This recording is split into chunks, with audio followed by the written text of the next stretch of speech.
तनवरणमिदाङ्गी सान्द्रवात्सल्यसिन्धुः अलकाविनिता विनिसन्द्रा कृष्णनादा विलसद्मृदुगोदा विष्णुगीतात्मजा नमः।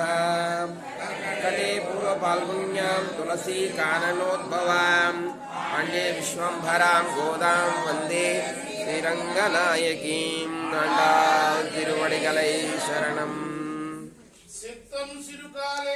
हितं शिरुकाले मत्तुन्नै चेवित्तु கொத்தாமரையடியே போத்தும் பொருள் கேளாய் வெத்தம் மேயுத்தும் குளத்தினில் பிறந்தனி வளங்களை போகாமல் போகாது எத்தப்பறை கொல்வானன்றுகான் கோவிந்தா எத்தைக்கோ ஏழேலோ பிருவிக்கும் உந்தன்னோ துத்தோமே யாவோம் உனக்கே நாமால் ஜெயனோம் மத்தனெங்கமாலிங்கமன் மாத்தேலோரெம்பாவாய்.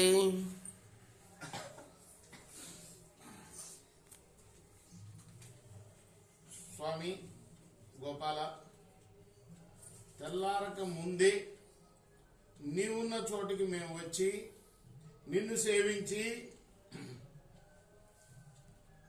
బంగారు తామర పూలులాగా సుందరంగా ఉన్న నీ చరణాలకి మంగళం పాడటానికి ప్రయోజనం ఏమిటో చెప్తాము, వినండి.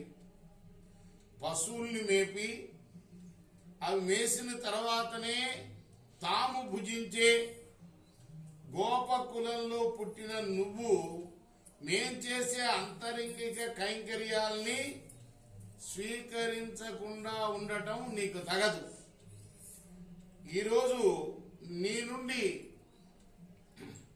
ఏదో పరానే వాయిద్యాన్ని పుచ్చుకోవటానికి వచ్చిన వాళ్ళం కాదు. ఏనాటికి 7 జన్మలకి నీతో విడరాని అనుబంధం కావాలి. అది మాకు ఆ బంధుత్వం కావాలయ్యా. నీకు ఎన్ని జన్మలెత్తినా నీ సేవ చేసే వాళ్ళని కావాలి మేము. అది ప్రయోజనం. మేము చేసిన వ్రతానికి తెల్లవారుజామున లేవడము, మీ దగ్గరికి రావడము, మిమ్మల్ని సేవించడము, దీనికి ప్రయోజనము ఏదో ఇప్పుడు దాకా మేము చెప్పినట్టుగా ఏదో పరాని వాయిద్యం పొందడానికి కాదు. ఏనాటికి ఎన్నెన్ని జన్మలు ఎత్తినా కూడా నీ సేవ మాకు లభించే భాగ్యం కావాలి. అది మేము చేసిన ఈ వ్రతానికి ప్రయోజనం అయ్యా. మాకు ఇంకా వేరే ఏ కోరికలు ఉండేటట్లుగా చేయవాక. అనే కదా మనకి చేయాల్సింది. మనం అనుకుంటే కాదు కదా, మన కోరికలన్నీ మర్చిపోవాలి అనుకుంటే మన వల్ల ఏం కాదు. అది ఆయన దయ ఉంటేనే అవుతుంది. కాబట్టి నీ దయ కోసం వచ్చామయ్యా. అలా దయచేయి మాకు. ఏ కోరిక అవద్దు. నీ ఎన్నెన్ని జన్మలైనా మా మనస్సు మీ మీద ఉండేటట్టుకు మిమ్మల్ని సేవించేటట్టుగా చేయవయ్యా అని పవసానికి అర్థం. అండాలు తిరువుడి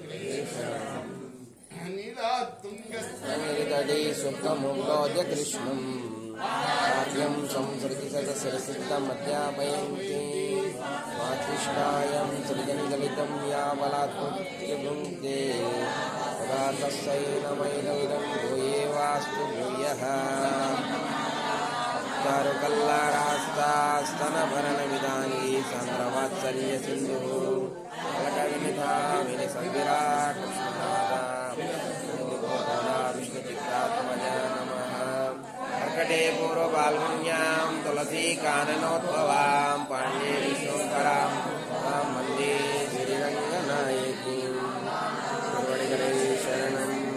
ఇప్పుడు మనం కులశేఖర ఆళ్వారు రచించిన ముకుందమాల స్తోత్రంలోని 17-18 శ్లోకాన్ని చెప్పుకుందాం. హే లోకా శృణుత ప్రసూతిం మరణవ్యాధే చికిత్సామిమాం యోగజ్ఞా సముదాహరంతి మునయో యాం యజ్ఞవల్క్యాదయః అంతర్జ్యోతిర్ రమేయమేకమమృతం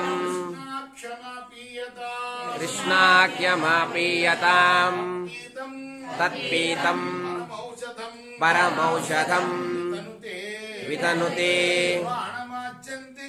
నిర్వాణమాత్యంతికం. ఓ మానవులారా, జనన మరణాలనే బాధలున్నాయే, ఇవి మిమ్మల్ని బాధిస్తున్నాయి కదా. దీనికి యాజ్ఞవల్క్యాది మునులు ఇదివరకే చికిత్స చెప్తున్నారు. ఏమిటంటే ఆ చికిత్స హృదయ కమలంలో స్వయం ప్రకాశమై అప్రమేయమై విరాజిల్లుతున్న ఆ భగవంతుణ్ణి సేవించండి, ఆయన నామామృతాన్ని పానం చేయండి. మనం రోజు చేస్తున్నది మీరందరూ అదే కదా. పొద్దున్నే వచ్చి చక్కగా విష్ణు సహస్రనామాలు చదువుతున్నారు.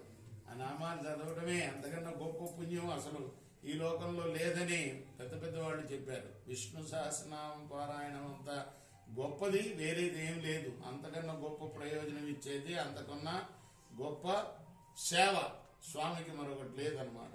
అట్లా నామామృతం పానం చేయండి. ఈ పరమ ఔషధం ఇది. ఈ నామామృతం అనేదే పరమ ఔషధం.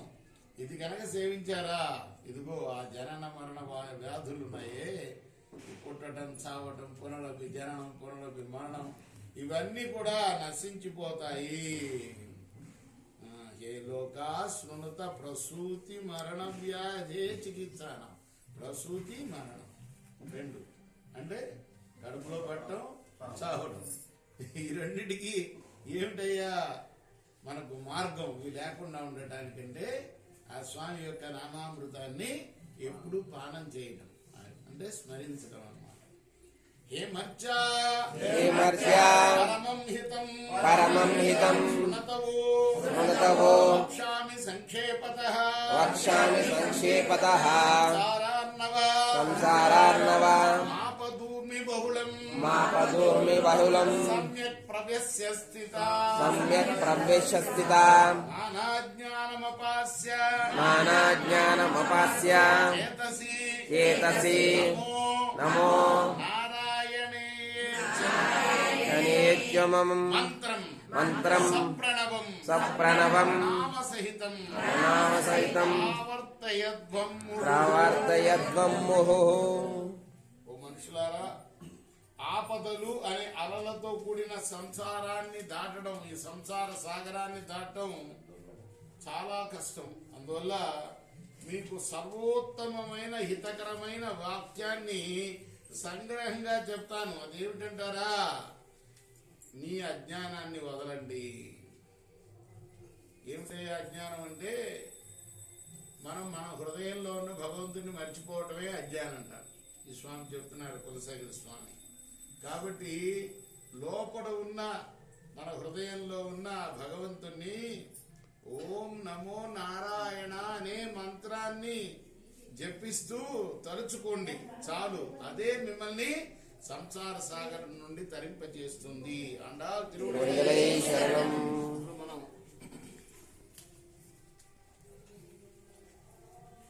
మా గురువు గారు దివి రంగాచార్యులు గారు రాసిన గోదాదేవి గ్రంథం నుండి కొంత భాగం పారాయణించారు.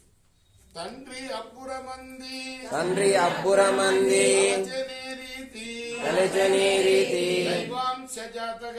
దైవాంశ జాతగా తనయ ప్రభవిల్లే శ్రీ మహాలక్ష్మియే సీతగా పుట్టే ఆమె పుత్రిక బడసి ఆతండు మురిసి శ్రీ మహావిష్ణువు శ్రీరామచంద్రు జామాతగా పొందే జనకరాజపుడు జామాత అంటే అల్లుడిని జామాత అంటారు సంస్కృతంలో అన్నమాట. అట్టి భాగ్యం బబ్బే అట్టి భాగ్యం బబ్బే అయ్యరే నాకు అయ్యరే నాకు కడలి కన్యక పుత్రిగా పుట్టెనిట్లు కడలి కన్యక పుత్రిగా పుట్టినిట్లు అంటే కడలి కన్యక ఎవరు? కడలి కన్యక లక్ష్మీదేవి. సముద్ర మథనంలో లభించింది లక్ష్మీదేవి. కాబట్టి కడలి కన్యక, కడలి అంటే సముద్రం, సముద్రాన్ని పుట్టిన అంటారు. అని ఎంచి విప్రుండు ఆండాళ్ళు వాక్కు తన భావనకు తగిన ఆవు చేకూర్ప ఆమె రూప విలాసము అచ్యుతుని కొరకు కల్పింపబడెనంచు కనుడు తాపించే అండాల్ తిరుగు శరణం. కృష్ణార్పణమస్తు. సాయి కృష్ణార్పణ స్వామి వారికి హారతి ఇచ్చి తీర్థ ప్రసాదాలు స్వీకరించుకున్నాం.